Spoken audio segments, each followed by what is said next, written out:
If you are here looking for motivation, inspiration, or some easy way to improve your financial life without changing anything about yourself, you should leave right now. Because this video is not for people who want comfort, it is not for people who want shortcuts, and it is definitely not for people who are hoping that success will eventually happen on its own. This is for a very small group of people, the ones who already understand that discipline is uncomfortable, that financial freedom is not given, it is built, and that most of what you believe about money is incomplete. So if you are still here, you are either curious enough to challenge your thinking or serious enough to change it. Either way, we begin.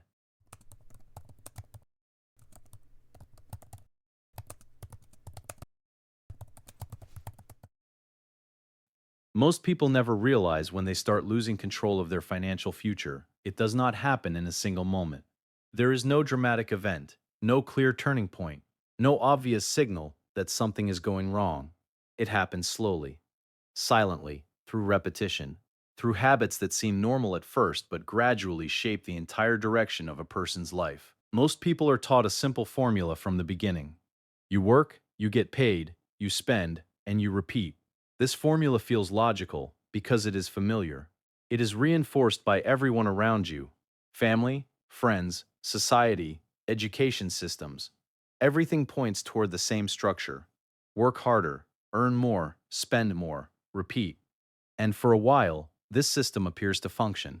You survive, you pay your bills, you build a life that feels stable on the surface.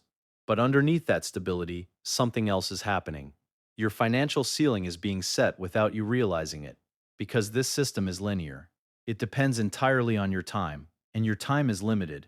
There are only so many hours in a day, only so many days in a year, and only so many years in a lifetime where you can actively exchange time for money. At first, this does not feel like a problem, because when you are starting out, progress feels fast. Small increases in income feel meaningful. Every raise feels like a step forward, but over time, something changes. Your responsibilities increase, your expenses increase, your lifestyle adjusts to your income, and suddenly, the progress that once felt significant begins to feel like maintenance. You are working more, earning more, but somehow still feeling like you are in the same position. This is where most people get stuck, not because they are doing something wrong in the traditional sense, but because they are following a system that was never designed to create freedom. It was designed to create participation, to keep people functional, productive, and stable within a structure where time equals money. But stability is not the same as freedom. And at some point, if you are paying attention, you begin to notice the gap between the two. Freedom is not about how much you earn in a month. It is about what happens when you stop working. And for most people, when work stops, everything stops. Income stops. Growth stops. Momentum stops. Because everything was tied directly to their active effort. This is the first major realization in financial literacy, that income based purely on time is fragile, not because it is bad, but because it has limits. And anything with limits will eventually define your ceiling. But most people never reach this realization consciously. They feel it indirectly instead, through stress, through financial pressure, through the constant feeling that they need to keep going just to maintain their current life. They are not building forward momentum, they are maintaining balance on a system that requires constant input just to stay in place. And over time, this becomes exhausting, not physically only, but mentally, because deep down, every person knows they are capable of more than just maintaining survival. But without financial understanding, that potential has no structure to grow into. And so the cycle continues until something interrupts it. And that interruption always begins with a simple question: not how do I work more, but why am I trading time for money in the first place? Because once that question appears, everything else starts to change. Once you begin to see how the system works, you can never fully unsee it again. At first, most people believe financial struggle is personal. They think it is the result of poor choices, lack of discipline, or simply not working hard enough. And while personal responsibility does matter, it is not the full picture. Because the real structure of money is not purely personal. It is systemic, and systems always shape outcomes more than individual effort alone. This is where financial literacy begins to separate those who remain stuck from those who begin to change their trajectory. Most people focus on income, but income is only one piece of the equation, and in many cases, it is the least important piece when it comes to long-term freedom. Because income without structure leads to consumption, And consumption, when left unchecked, leads to dependency on higher income just to maintain the same lifestyle. This is where a silent trap begins to form. It is not obvious at first. When you earn more money, your life improves. You can afford more comfort, more convenience, more experiences, and naturally your standard of living adjusts upward. This is normal, but the problem begins when your expenses rise at the same speed as your income. This phenomenon is known in practice as lifestyle expansion, and it is one of the most powerful forces keeping people financially stagnant. Because even as income increases, savings do not, freedom does not, security does not, only consumption does, and the mind justifies it easily. You tell yourself you deserve it. You worked hard, you finally reached a new level, and in some ways that is true. But what is rarely considered is what that upgrade actually costs in the long run. Not just in money, but in time, because every increase in lifestyle creates a higher baseline of required income to maintain it. And once that baseline is established, it becomes very difficult to go back. So now you are no longer working for growth, you are working for maintenance. And maintenance feels like progress, but it is not. It is simply stability at a higher cost. This is why many people feel financially busy but not financially free. They are constantly earning, constantly spending, constantly adjusting, but never actually accumulating enough distance between income and expenses to create independence. And without that distance, there is no freedom, only motion. This is where financial structure becomes important, not making more money, but organizing money differently. Because money behaves according to structure. If there is no structure, it flows directly into consumption. If there is structure, it can be directed into accumulation, investment, and systems that generate further value. But most people never build that structure, not because they cannot, but because they were never taught to think in those terms. They were taught how to earn, not how to manage, not how to allocate, not how to multiply. And so they remain inside a cycle where effort increases, but financial position does not fundamentally change. This is why financial literacy is not about complexity, it is about awareness. Awareness of where money goes, awareness of what decisions create long-term consequences, and awareness of how easily short-term comfort can override long-term stability. Because every financial decision is a trade between now and later, and most people consistently choose now without realizing what later is being sacrificed. The more this pattern repeats, the more it defines the trajectory of a person's financial life, until eventually they reach a point where changing direction requires significantly more effort than it would have earlier. This is why timing matters. Not in a dramatic sense, but in a compounding sense.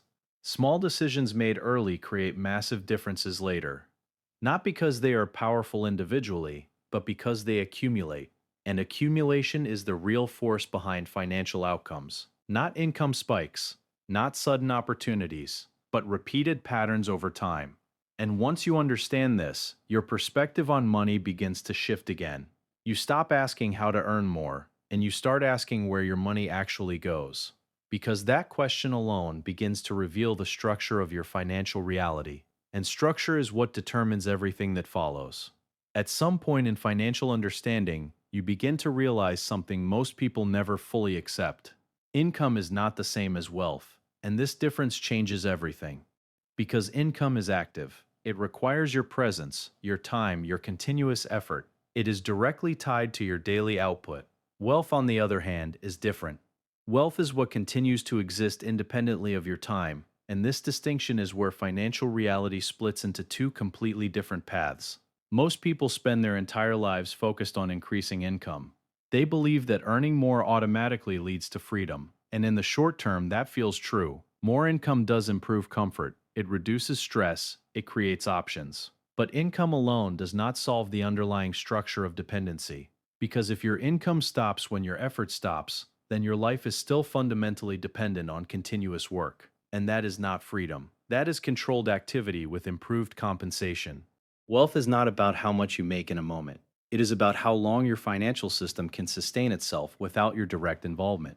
And this is where most people never transition. Not because they cannot, but because they never shift their focus from earning to building. Building requires a different mindset. It requires delayed gratification. It requires patience in environments where immediate rewards are more visible and more tempting. It requires thinking beyond this week, this month, or even this year. Because wealth is not created in short cycles. It is created in systems that compound over time. And compounding is slow at first, almost disappointingly slow. At the beginning, it feels like nothing is happening. Effort does not seem to produce visible results. Progress is not emotionally rewarding, and this is where most people quit because they expect linear feedback. They expect effort to equal immediate reward. But wealth does not operate linearly, it builds in layers.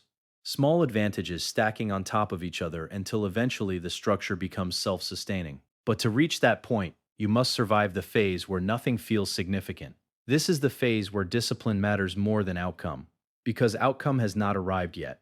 Only process exists, and most people underestimate the importance of process because they are outcome focused. They want clarity, certainty, and visible progress. But financial growth does not offer that at the beginning. Instead, it demands consistency without validation. You must continue building even when nothing confirms that you are on the right path. And that is where identity begins to shift. Because the people who eventually build wealth are not the ones who are the most motivated. They are the ones who continued operating without external reinforcement. They developed habits that did not depend on emotional feedback. They built systems instead of relying on effort alone.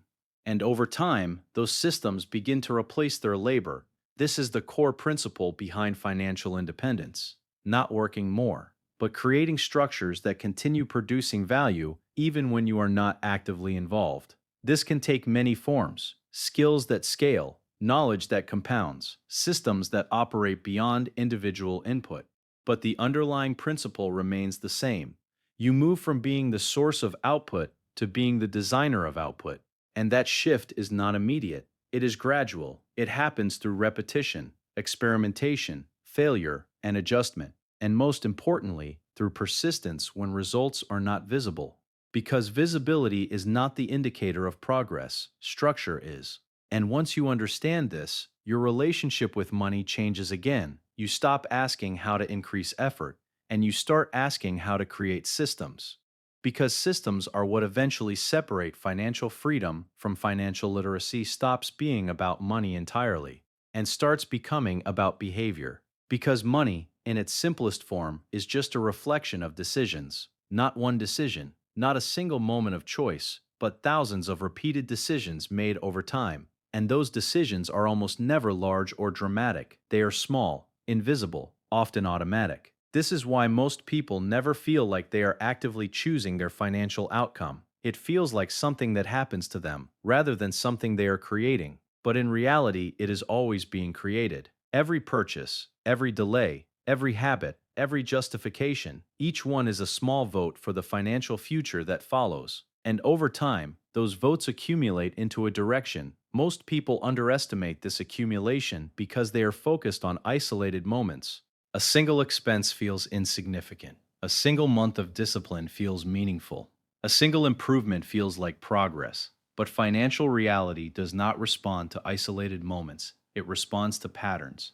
And patterns only reveal themselves over time. This is why people often misjudge their own financial situation. They think the problem is income, but income is rarely the root issue. The deeper issue is structure, because without structure, money behaves unpredictably. It enters your life through effort and exits through habit. And most people have far more control over their habits than they realize, but very little awareness of how those habits are actually functioning together. Financial structure is what creates stability between income and outcome. Without it, income becomes temporary. With it, income becomes directional. And direction matters more than size.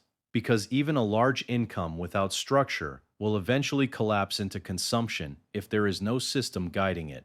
This is why some people earn significantly more than others, yet never achieve financial independence. Not because they lack opportunity, but because they lack containment. Containment is the ability to hold money long enough for it to transform into something more stable than income, something that does not require constant replenishment, something that continues to exist even when effort pauses. And this is where financial literacy reaches its most important stage. Not understanding money as income, not understanding money as spending power, but understanding money as a system that must be directed intentionally. Once you reach this level of thinking, your focus naturally begins to shift. You stop asking how to earn more in the short term, and you start asking how to design your financial life in a way that does not depend entirely on your active presence, And that question changes everything. Because now, instead of reacting to financial pressure, you begin constructing financial direction. You start thinking in layers: short term stability, medium term accumulation, long term independence, and each layer supports the next. This is where discipline becomes structural rather than emotional. You are no longer relying on motivation to make decisions. You are following a system you have designed for yourself. And systems do not require motivation, they require consistency, which is far more reliable. Over time, this approach changes not only your finances, but your identity. You stop behaving like someone who is building something that lasts. And that shift is subtle at first, but over time, it becomes irreversible. Because once you see money as structure instead of emotion, you can no longer return to randomness. And that is where real financial awareness begins.